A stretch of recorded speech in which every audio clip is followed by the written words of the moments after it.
Hey everyone, Ben here. Now, I love Long Beach, but I'm not sure there are many more punishing circuits in sim racing. It's bumpy, it's fast, the barriers are ready to rip the wheels off your car, and you're never far from a mistake destroying your race.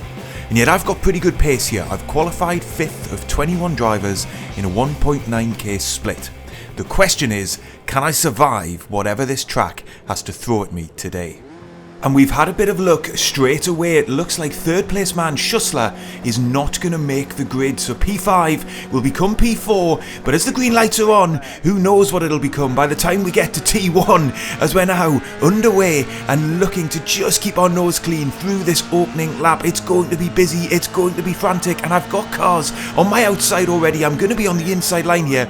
Got to get the car slowed down, hugged to the apex, and yes, there's Subirand around the outside. Oh, he's had a big hit with the wall. I very nearly lost the rear end of the car just trying to react to that. Thankfully, was able to keep it under control. These cars tricky at the best of times, but on cool tyres around this bumpy circuit, they are a bit of a handful, and you can see again a little bit of opposite lock as we're following then Subirand around and into the middle sector of this lap. We've got a decent gap back to Levinson behind, and I think in the end I've held P5 because of those technical issues for Schussler and then losing that position. Oh, but look at that, very nearly coming together with Subirand again as he just misjudged the right-hander. That's a couple of times now. It seems like he's hit the barrier. We're down the inside, but I'm just a little bit tentative of going side by side given how unstable the other driver has been, and then in the end I decide to think better of it and pull back out.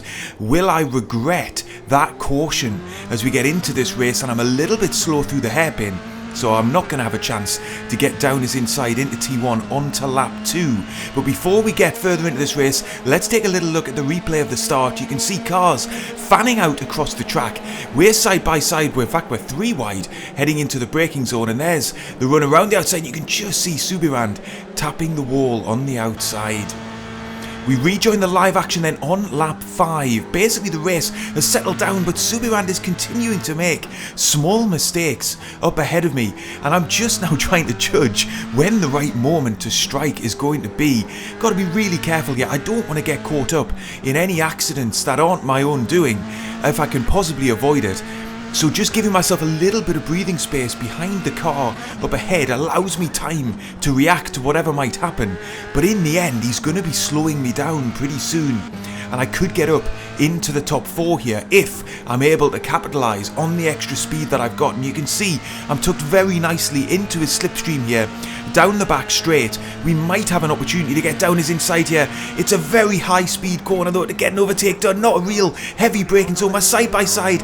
He's going to then have the inside line for the long left-hander before the final hairpin. I'm going to have to get out of that. Oh, a little lock up there up ahead as well, but thankfully we're all able to get through the corner. I wasn't able though to make that move stick. That was probably the best chance I've had in the first part of this race. You can see I'm shaping for the move. I am down the inside, but the braking zone is just not heavy enough.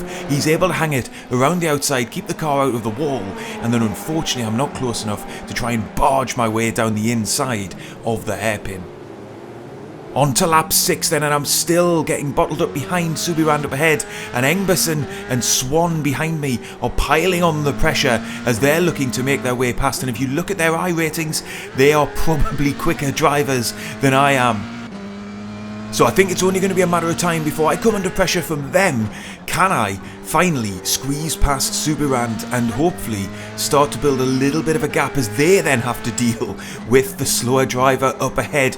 I wouldn't be surprised at all, by the way, if the driver up ahead is carrying damage from those taps that he's had against the wall, and that's why I'm being able to put so much pressure on. I'm not going to be close enough again into the right-hander. We've got one driver that looks like a backmarker. In fact, it's Schussler, whose race has gone from bad to worse to catastrophic. He's now well out of contention. We're in the hairpin. Oh, and I've locked up. That's my first real mistake in this race. Thankfully, I didn't pile in to the rear wing of Subirand up ahead, but it has put me under a big amount of pressure from Engberson behind. He is surely going to have a run on me now down into T1. You can see he's already shaped for it. I'm not going to go defensive. I'm going to just try and stick to the racing line. In the end, I don't want to make contact with the drivers. Oh, and look at that. The driver behind him has also made his way past. So that is Swan and Engberson. Now you might ask, why didn't I put up more of a fight here to hold on to this position? But honestly, you've just got to be so careful going wheel to wheel, and here's evidence why. This is how Engberson got past Levinson earlier on in the race, and that's Levinson reversing into the barrier. I don't want any part of that. I do want to race closely, but I want to get to the end of this race. And I'm not sure that the three drivers up ahead are all going to make it there, because they are racing hard, side by side. You can see Swan putting on the pressure to Engberson, and then of course, we know we've got Suliran just up ahead of them. So I'm just going to keep a little bit of a watching brief here, give myself enough space to react if anything happens. And we're on to lap 8 now, and those battles are still raging. In fact, Engberson has gotten past Subirand, and now it's going to be Swan trying to get past him as well. So I expect that Engberson will probably disappear now. I've got to just keep my eyes peeled here as to what is going to play out up ahead of me. Is there going to be an opportunity to get past Subirand as well if he's pushed offline by Swan in making a move? You can see he's aggressive. He's all over the rear wing as we come through the right-hander here then. Oh, and he's misjudged a big hit, and we are somehow able to go straight through the middle. No contact. Unbelievable. My life flashed before my eyes there. Here's it on replay. You can see Subirand hitting the barrier once again. Swan has nowhere to go. He's launched up into the air, and somehow the space on the track just opens up for us.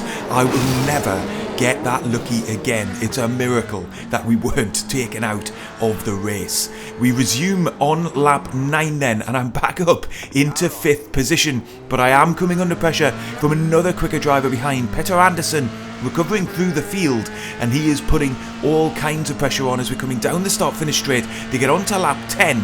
He is now going to go on the outside. I am actually going to try and defend this position here. I'm going to hold the inside line, force him to go around the outside, but I am going to be sure to give him space. And yes, you can see he's carrying more momentum around the outside of the corner, and he's able to make the move stick. And that is a really good pass, I've got to say, from the other driver there. Good racing, close racing. We're side by side heading into T1. We each give each other the room we need, and he's around and up into P5. On to lap 13 then, and another driver that started towards the back of the grid, Dallas Dunlap, is now approaching in my rear view mirror as well. We're in P6. I'm lapping pretty well at this stage of the race. I'm in the low 116s, even the high 115s, and that's about as good a pace as I've got. So all I'm focused on at this point of the race is holding to that. Am I doing the best pace that I can? I don't want to overdrive the car or try and go quicker than I'm comfortable with at this stage of the race with just 5 laps to go. If that means I can't defend from Dunlap, well, fair enough. I'll end up coming home in P7, and I know that's quite pragmatic. It's not leaving everything out on track in order to scrape every last position from the race, but in the end, I want to come home in one piece, and I want to try and maximise the result that I can get with the pace that I've got. And you can see Dunlap's down my inside. He's really easily got that move done. I didn't fight it. And now we're going to be in P7. And I've got Levinson behind me now, who you'll remember did come together with Engberson earlier on in the race as we hit the final lap. And what I was really pleased with was I was able to gap Levinson pretty comfortably. I'm into the 115s very consistently by the end of this race. And I'm going to take the checkered flag with a 0x and a P7 finish, despite being car 14 on this very competitive grid in this very challenging combination. Here's the classified results then. We come home in P7, we get a bump of 46 to our iRating.